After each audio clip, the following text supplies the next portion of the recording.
Testing, 1, 2, 3. Okay, I'm Alpha Golf 6 India Sierra. I'm pretty new here at this club, so I follow you guys a lot on the Skip magazine because I'm working night rotating 12-hour shifts. So I catch whatever I can, whenever I can, and I try to fit a lot of ham radio in there too. So there's a few nets that I go to and have fun on, and then Joe asked me to do this presentation because a lot of times, depending on my schedule, I will check in on a remote. If I don't, if I'm at work and it's not busy, I can listen to the net or something. Same as listening to FM radio, right? Anyways, so a lot of times I'll try to check in around my check-in if I can, depending on what net it is. So I'm the Vice President of the Western Public Service System. This is my 3rd year now, and so there's a time period where I always have to try to get in there. I try to get in for part of the beginning of each, there's three guys a night, so try to get in for a little bit of each net if I can, say hi, make sure everybody's doing okay. And then at the same time, I've got a check-in time too, so I try to watch for my check-in time.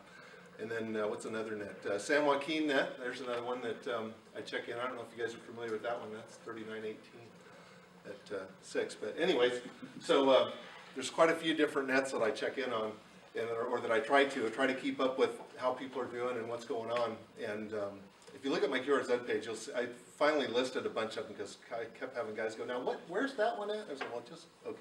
So I put it on my QRZ page. Now you can go there and you can see, you could be really busy if you want to be. Anyway, my wife says I need to cut back sometimes. Good luck with that.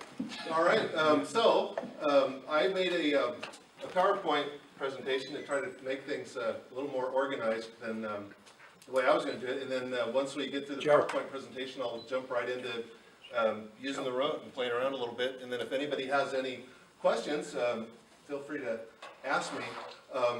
Remote hams was developed by Brandon Hansen and Scott Avery, a couple hams over in the Monterey Bay area, and they did it for the betterment of amateur radio.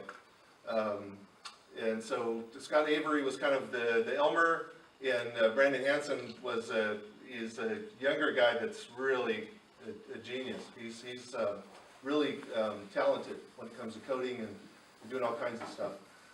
So he does all the electronics and ham radio part of it for the most part, and Scott gives him the ideas and looks at it, critiques it, and they keep making it better. And the service is free. You can use either a client to get online and to look at whatever remotes are currently online, or you can use a server version. You can put your own computer on if you want. You can have access to your own. You can restrict the access to your computer or to your radio as much as you want to. You can be the only one that uses it, or you can let anybody that has a valid license use it. So, and a lot of the remotes are that way. So how it all began is back in 2005, WA6LIE and his XYL went on a cruise in the Mexican Riviera. And on the cruise, they got well, let's see if this link works. If the link works, everything will be good. But they, let's see here. Aha, here we go. Suspected terrorists on a Carnival cruise. So this could be you. They checked everything ahead of time. They registered with everybody. They checked with all the proper authorities. They made sure that they had everything, was A-OK and above board, and everybody knew about it before they got there. But once they got there, things kind of changed. So Scott and his wife worked very hard this year to take a well-deserved wedding anniversary cruise for 7 days in the Mexican Riviera. She had never been on a cruise ship before, making it a very exciting first-time experience. Scott had been on several cruises before, so he gave her a good idea on what to expect. However, you'll soon see this is not what they expected. They left Long Beach on Sunday afternoon and were going to spend 2 days at sea before reaching their first port of call in Puerto Vallarta on Tuesday. Scott's a federally licensed amateur radio operator. Ham brought several radios on board, 2 VHF handhelds, an HF radio, a Yaesu FT857D, with antennas to operate on the deck of a ship. His station was 100% portable and did not use any power from the ship. He had a battery pack that was set up in a Playmate cooler, full of batteries and wires and things coming out of it. So he had it set up to use 5 12-volt, 7.5 amp-hour batteries. And on the side of the cooler, he had installed cigarette lighter receptacles, same as in your car, to power the radio and other items he had brought. A laptop, camcorder, cell phone charger, even a 12-volt electric shaver. So he had a mag mount to support the HF antennas, and the mag mounts work really good on steel ships. So note, ever since the 1989 Loma Prieta earthquake, which was very close to the Monterey Bay Area, they did a lot of emergency communications with no power for 5 days. He swore to himself that everything he owned from then on would be capable of running off at 12 volts. So on Monday, he took out his radio mag mount antennas up to the top of the decks of the ship, and he was operating on and off, mostly listening and tuning, for frequencies he wanted to operate on. He had several passengers walking around asking him if he was a ham radio.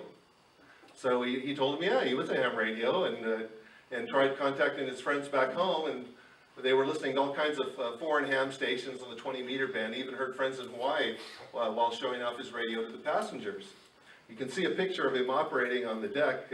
Oops, it doesn't show it there, but he had the Playmate cooler, and he's sitting in like a chaise lounge, and then he's got the mag mount antennas set up, and he was having a great time. For some reason, the picture's not showing up on here.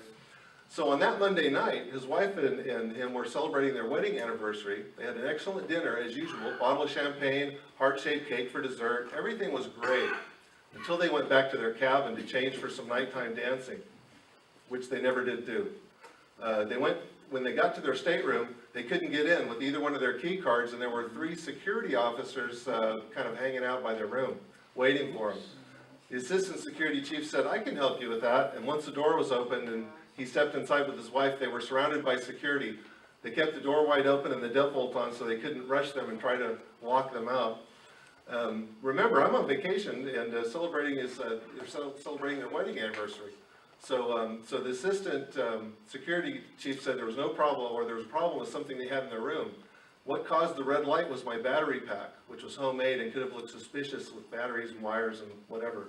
Keep in mind, our stateroom door was wide open with 3 security men at the entrance. So there was passengers all around the hallway wondering what was going on. And for the next 30 minutes, they were interrogated as suspected terrorists. So his wife got very upset with the tactics, and so did he. And he explained thoroughly what the battery pack was for: the radio, the laptop, the cell phone charger, camcorder, and the 12-volt razor. He tried explaining to him it was just like plugging it into a car cigarette lighter. He showed him all the adapters, showed him how everything worked, but they were the eyebrows raised when he showed him his little CB-sized HF radio. Now they were very suspicious. So he showed him the license again. They made a copy of it. They really didn't have any clue what ham radio was.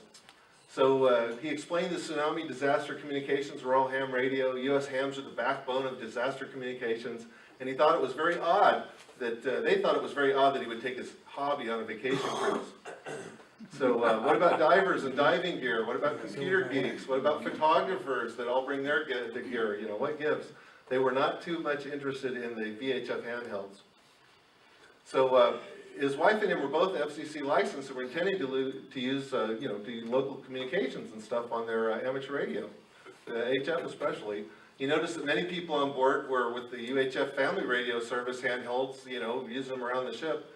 So 30 minutes after they left, confiscating his battery pack and radio, the bottom line, if they had told me that I could not use my HF radios on board, I would have complied and not used them, but not according to Homeland Security.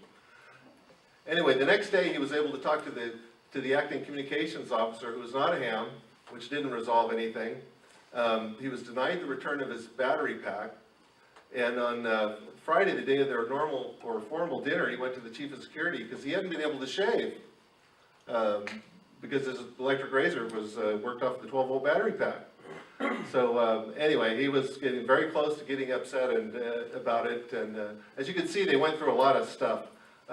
Before he left the trip, he went through all the facts on what was allowed and not allowed on board. He called the Carnival Cruise Lines, told them his plans. So everybody said there was no problem, no issues. Everything went through the X-ray. There was really no problems. So, oh, and it looks like that's all it's gonna give me. So eventually, he did get his equipment and stuff back, but it was such a traumatic event for him that he, that's where they came up with the idea of remote hams, just to avoid this. Most of the ships have Wi-Fi, that you can get on there, you can use a laptop, you can even use a cell phone with the Android app. And you can have HF or VHF and UHF. There's remotes that don't have to specifically be HF, they're just connected. How to resolve the dilemma of not being able to bring your amateur radio gear and battery packs on a given vacation and the risks involved, they collaborated to develop remote hams and the online remote base to help solve these issues. How did I find remote hams? I was licensed in 2009 at Radio Fest in Monterey. The sponsoring club is the Naval Postgraduate School Amateur Radio Club, which my buddy that kind of got me into it and said, hey, you should study and take the test. So anyway, and as it turned out, there were several people I had known from high school that were in the club. So it was pretty interesting when I was living in Monterey. And so I became a member, and then I upgraded in 2010 at Radio Fest. And many of the members that are at the in the Naval Postgraduate School are also N6IJ club members. N6IJ is one of the remotes. It's a Mars operations or an old Mars operations site, and I used to go there with my mom and communicate with my dad when he was in Vietnam. Yep. So that was pretty interesting stuff. So to me, it's kind of near and dear to my heart. So I kind of followed that, and then that kind of led me to remote hams.